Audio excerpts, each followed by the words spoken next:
Sorry, just testing something out, doing something a little different this time, where actually trying to go live on more than one thing. Trying to live stream to both here on Facebook and on YouTube. So giving it a test. Hopefully the connection and everything holds up quite well. So we'll see. But I'll go ahead and get started, man. Just from there, I was recently, while perusing some other sort of discussions involving libertarians, I came across a really, I don't know, I guess maybe disheartening, but perhaps not too surprising fact, or something that somebody at least mentioned, an experience, which was going out and attending one of the, at least one of the protests last year when we had a lot of the Black Lives Matter related protests going on. Somebody mentioned that they spoke to give or take 100 people, and that only about one, and I think they said only one person amongst all of the folks that they spoke with actually knew what qualified immunity was. And that unfortunately, and I don't think they gave really any kind of breakdown in terms of how other people responded to any kind of explanation of it, but it is a little disheartening to think that policies that are that significant, and in particular for people who are out actually taking the time to go and demonstrate on any given issue, would be that there would be that little awareness of it. But I guess it kind of lines up with some other things, and it gets me to some of the concerns I have, where some of the things where I'm hopeful about and some of the things that I have concerns about with what I see going on right now in particular. And I kind of liken what I saw last year with those, with all the protests that came up, particularly in the aftermath of the George Floyd killing and the shooting of Jacob Blake, and all these police involved incidents that were so highly publicized, and they were caught on video, in particular making it that much more dramatic in all of these instances, and the sort of groundswell of outrage and people taking out to the streets. The sort of the concern I have is kind of with what I saw there, because sure, you see a lot of people who get up and take a position of, hey, this is wrong, trying to take a strong position against this, recognizing it. There's obviously widespread outrage about these things. But how does it end up manifesting? And I'm not even talking necessarily about the riots and that aspect of it, because that's lamentable as well. That's problematic. That's, worse than that. It's obviously it's destructive, and it's harmful in a myriad of ways, and it obviously does the opposite of what you really want to do with the communities that are adversely affected by all these things. But the thing that really gets to me is that everybody got up and got out and went out to these events and demonstrated, and at the end of the day, what did they turn around and do? They voted for and elected the guy, and maybe you can say that they didn't have better options. Obviously, we as libertarians would say that they had better options, where we had Joe Jorgensen and Spike Cohen on the ballot in all 50 states.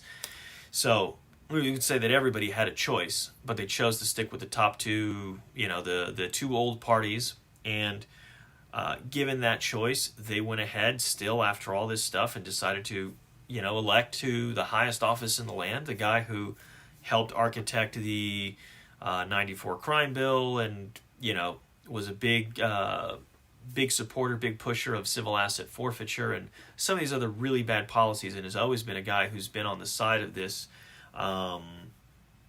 this divide of pushing for government to adopt these policies, unforgiving, merciless policies, the tough on crime as they say it.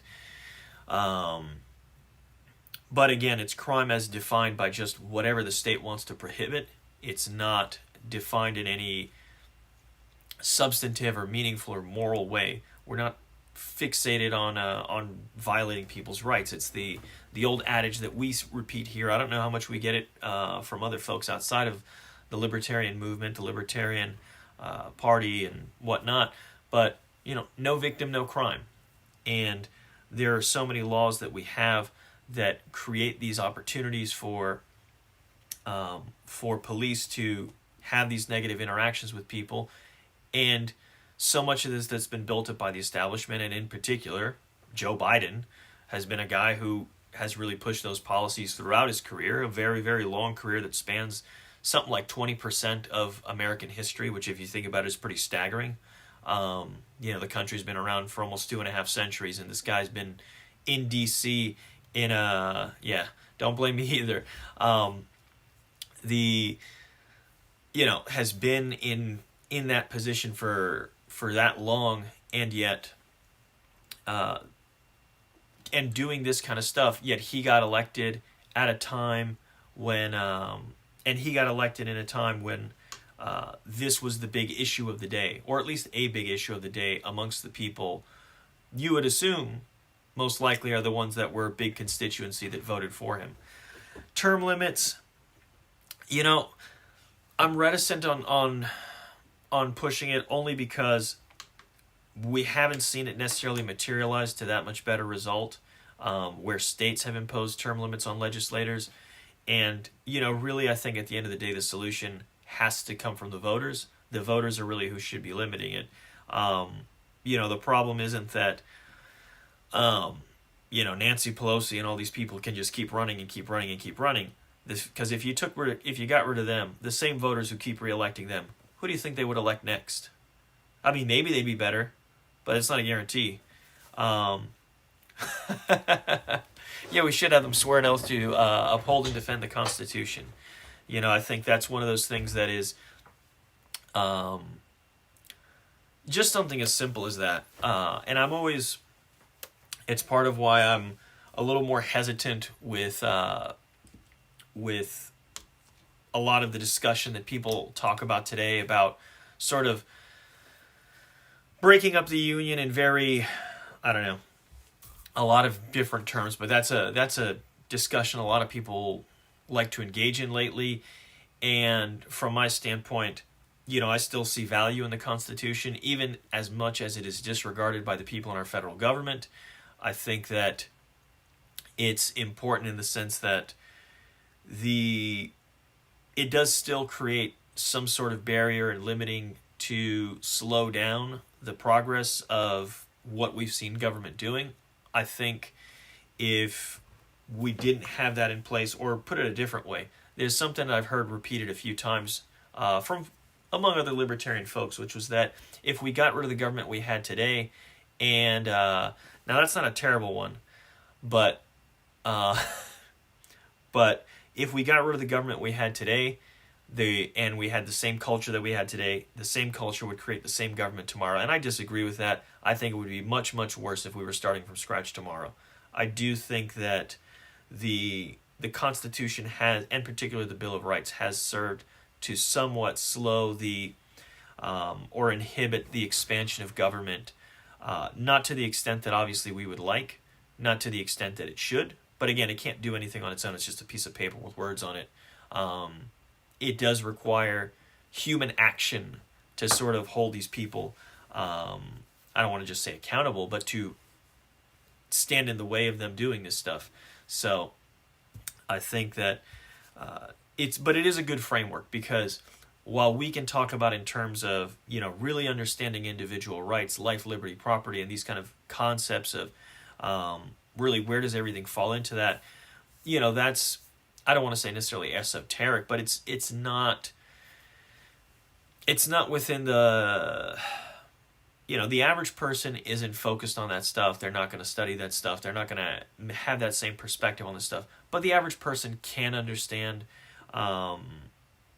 something as straightforward, and anybody, I think, really can understand something as straightforward as right to free speech, due process. You shouldn't be deprived of your rights without due process. The right to bear arms. These things are fairly straightforward. As much as we have this sort of modern sophistry of, people trying to give reasons why it doesn't apply, it is still there. And they do take an oath to uphold the Constitution, which is why I would say that, one of my big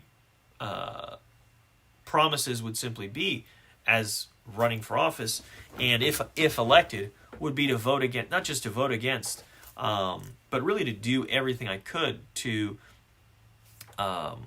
stem the tide and stop all these things that have already been done, which are against the Constitution. So where we have departments or any sort of entity within the federal government, any activity that's engaged in that is unconstitutional, well, the one of the very basic things you can do from a seat in either the Senate or the House would be to vote against any bill that funds it.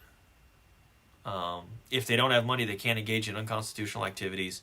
Obviously, we can propose legislation to repeal what unconstitutional legislation already has passed, to abolish, shut down whatever departments exist that are engaged in unconstitutional activities, even if it's not their sole purpose. But I think there needs to be a definite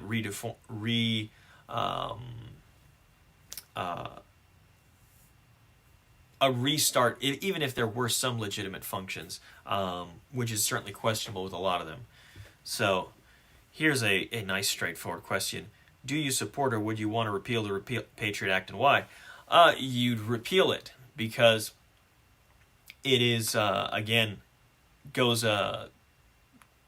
takes action that circumvents constitutional protections on individuals. It kind of does in a sense with terrorism as a crime, what you get out of regulation, where it is pretty much everyone is, or anyone can be sort of assumed guilty and need to essentially go out of their way to prove their innocence. In particular, when you talk about, and this is not it's mechanisms for circumventing due process, violating privacy rights, violating,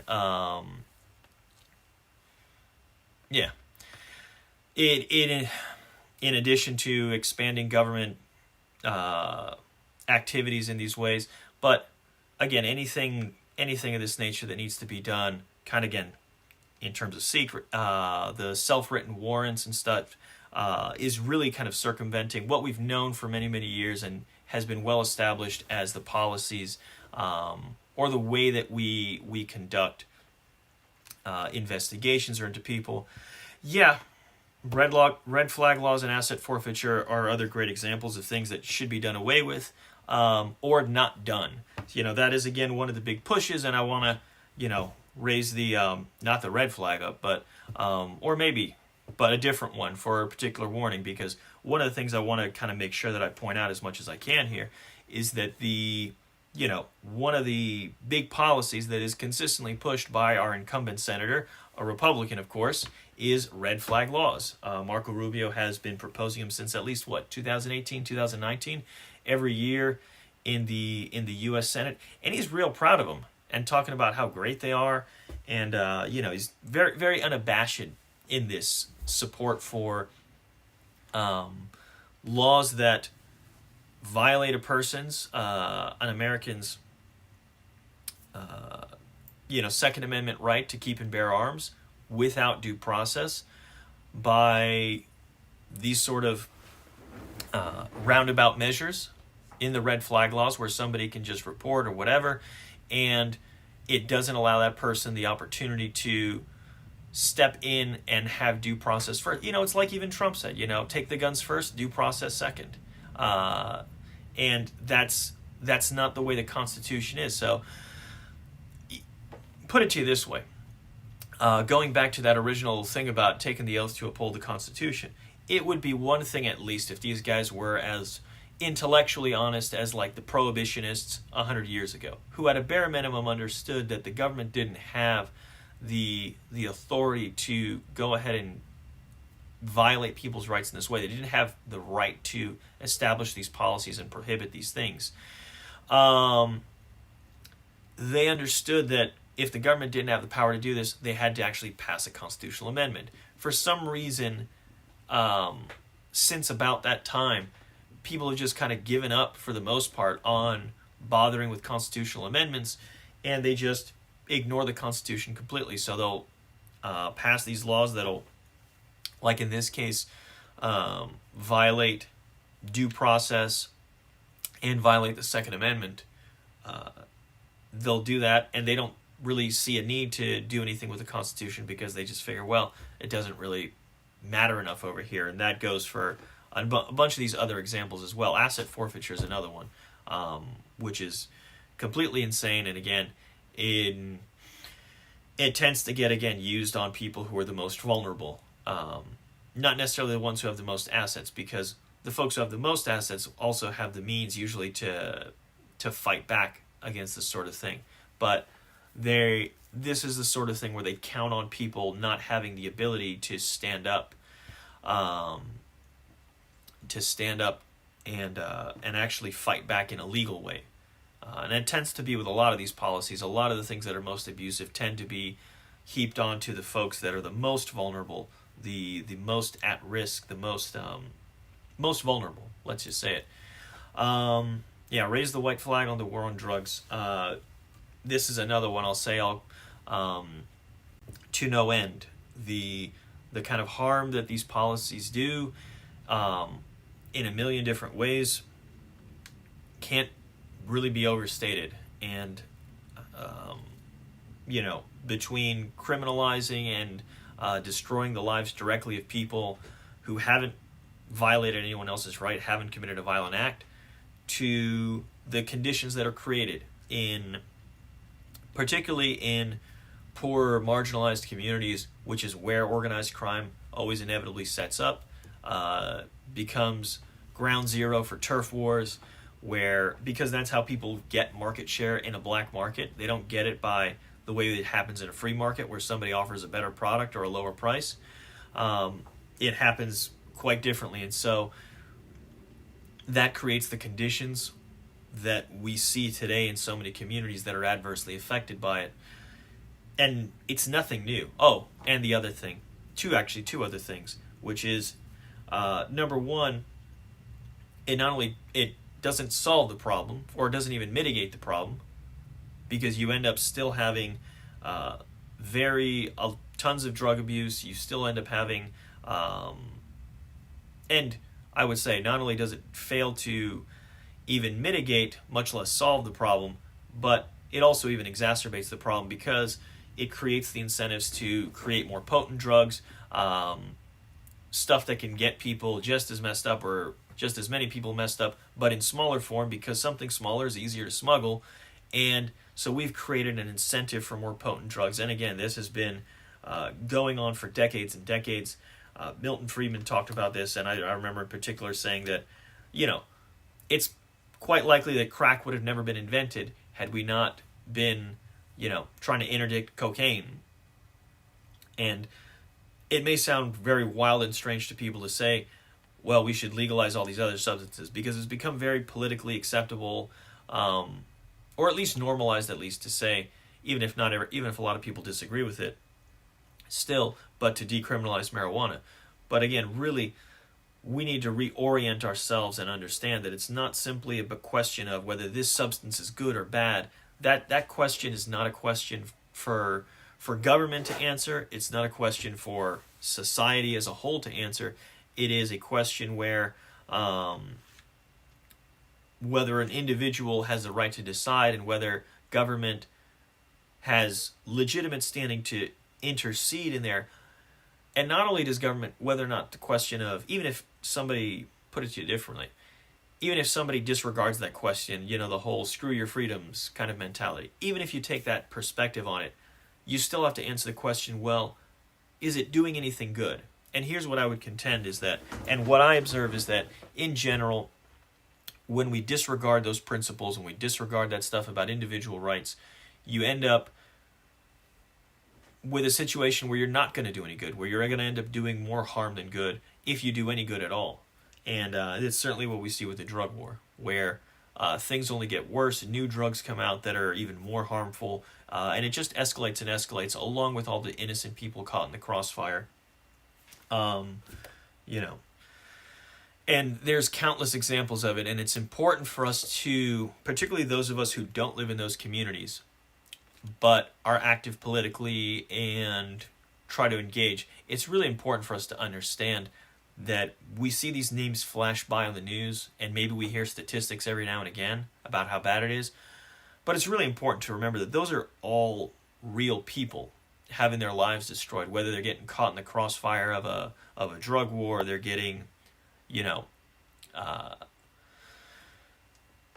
killed by police in a bad interaction that didn't need to happen, or whether they are simply getting thrown into prison and losing their chance at having a productive career, at least in most situations. And whatever that is, these are all real people with the same potential as you or I, or that you see in anyone you know, or in your own kids if you happen to have them. These are all human beings with real lives, and the harm that's being done can't be overstated by all this kind of stuff. And it's really, really important for us to understand that when we address this policy, because it's not an issue of whether this substance or that substance is bad or good. The question is whether our policy of prohibition does something good or not. And I would say that not only does it not do any good, it does a whole lot of harm. And from a perspective of moral principle, respect for individual rights, it is totally off base. And that, I think, plays into why it does all that harm. So, replace prisons as a better treatment or rehabilitation for drug users. As still as kind of being more the libertarian on this, I think some of those things might be more ideal than a prison situation, but I think, I can understand if someone really wants to be, also take a sort of, and it is a harsh position to say, but they don't want to be on the hook for trying to get somebody clean who made a whole lot of bad decisions on their own. I'll put it to you this way. I don't think it should be a federal decision. As running for federal office, I think the biggest first thing, if we're going to adhere to the Constitution, going back to that, is to get the federal government out of this. The federal government should be involved in this. Now, if state governments decide that they're at least under the Constitution, under the 10th Amendment, they'd have the power to do stuff like this. Me personally, I'd be a little bit on the fence about, how exactly you want to handle this. But I think by simply, again, this is one of those situations where it's like you have somebody who's sick. They're sick because they keep eating something that's making them sick. And you want to give them something to make them better, like rehabilitation or whatever. But in this case, what I'm talking about is the sickness that's getting somebody... what's getting us as a nation sick is the bad policies, which is exacerbating these problems. Now, I don't know that if we ended the drug war completely tomorrow at every level, obviously it's not going to overnight fix everything. Things aren't going to just change overnight. But I believe that within a certain amount of time, you would see less of a need for these things because, again, there would be less of the conditions that are creating the need for it. The people that are really in bad shape and really strung out, again, really being harmed by the more potent drugs and everything else. We're obviously not doing them any favors by throwing them in prison if we're doing that, but I think that simply giving them the ability for a lot of them to shift over to something less potent or to have more control over what they're consuming by getting it into a free market versus the current situation, I think that'd go a bit of a way. But again, I think that's one that's really open up to states and local communities to deal with, because again, they're the ones who are dealing with those people. It's not Washington D.C. who is dealing with people who are in those situations across the country. And again, it's also distinct in every country, in every part of the country, I should say. It is distinct across the nation, where in each of the states, and even within the states, culturally, and what works in terms of rehabilitative and these sort of things can be a little distinct. So, let's say, we can avoid violence by decriminalization of drugs as it reduce the number of interactions. Yes. And that goes for any any law we have that criminalizes some kind of action that's not that is not a violent action, that doesn't violate anyone's rights, that doesn't involve a non-consenting third party. It goes to what I always have, like the little quote with the meme, or little quote from, I've heard it repeated by a few people, but I think I have it from Larry Sharp, which is, if you, at the end of every law is a person with a gun, and if you don't, who is going to put you in a cage if you don't obey that law? And if you don't want to go into the cage, I'm paraphrasing at this point, that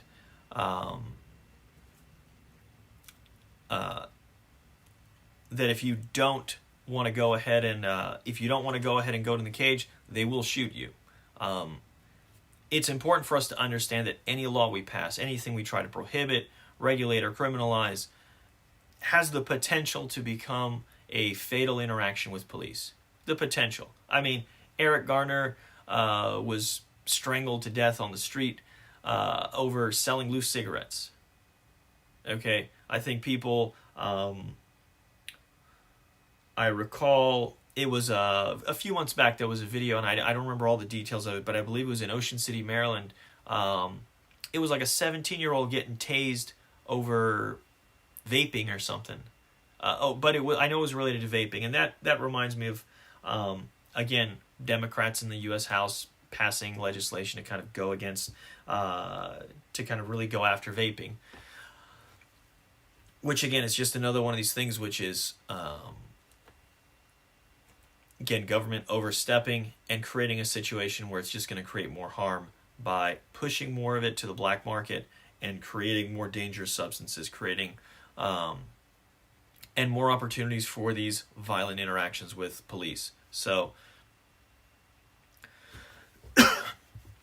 these we've got to reduce the opportunity for these things to happen, and the way we do that is by stop having the laws that create these situations. We look at any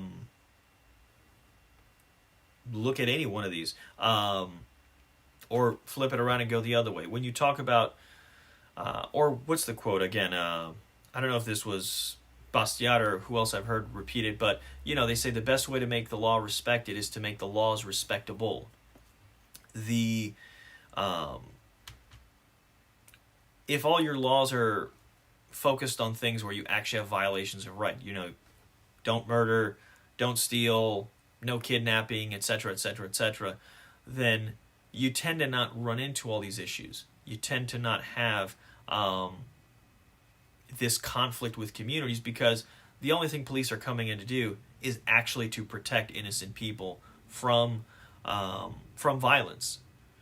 But once you have police doing other things, going after people for things that don't do that, and that's a myriad of things. That goes from speeding tickets and seatbelts and to, again, drugs and all these other sort of different things, a wide myriad of things. But once you have police going in and doing that, where nobody's actually hurting anyone or violating anyone's rights directly, there is you create an adversarial relationship with the community, and that has snowballed into what we see today, where it becomes an us versus them, and it will only continue to escalate further as long as we have these things. And certainly there's room for, and it is really important to reform how we do policing and get rid of stuff like qualified immunity and civil asset forfeiture and so forth that incentivize some of the bad behavior. But even if we did that stuff, there's still an underlying problem. Or even if we kept those things, there's still an underlying problem where we just have really bad laws that police are sent out to enforce that shouldn't be there and that are creating the opportunity for all this stuff to happen. And we have to strike at that root of the problem. If we don't do that, everything else is just kind of Band-Aids over it. Or again, we're trying to, take the medicine while we're still eating the poison and still getting sick. Yeah. More, I'll finish this up with this little bit right here, because this is a good thing to say. More government takes away from community. More government takes away from you. There's a limited amount. There's a certain amount of decisions that are made in your life about everything that's going to go on in it, and the question is, who should make those decisions? Should it be you, or should it be made by somebody in Washington D.C. or Tallahassee or wherever? How do we, who's going to make those decisions for each and every one of those decisions? And sometimes people will, you need to kind of get some of these things through and help people understand that not everything should be up to, or even when you say as a democratic process, because we're taught that is sort of a good and noble thing. Although there's a little bit more pushback against that nowadays, although not in all the best ways, but I'll leave that for another time. But not everything should be up to the public. Not everything should be up to some kind of group decision making. How a person wants to dress and what they want to put in their body is not up for public debate and should never be. We can get into other stuff that also shouldn't be, like what you do on your property, what you build on your property, because that's created a lot of the other problems that we have today. But some of that's a little bit outside of the federal scope, so I'm not going to prioritize it, but it's all good to talk about. Yeah, that's really it. Somebody who's elected, and just as a friendly reminder, if you ever get a chance, go look at that video a few years back when they brought Zuckerberg over to DC to testify in front of the Senate or whatever. And I don't know if it was Orrin Hatch or who it was, but one of the senators asked him, how do you run a business where you don't charge your customers anything? And that's not even a technical question. There was the technical stuff that just really makes you just kind of shake your head, but that wasn't even a technical question. And remember that those are the brilliant minds that are there in Washington D.C. All these geniuses that really shouldn't be making decisions for anyone. This is not. There are people who accept this idea of centralized leadership on the basis of the idea of these elevated intellectuals who can see the right path better, and it's not based in reality. And even if it were, it's certainly not based in our reality where, again, look at the people. Winning a popularity contest and winning votes doesn't qualify you to make decisions about other people's lives, even me.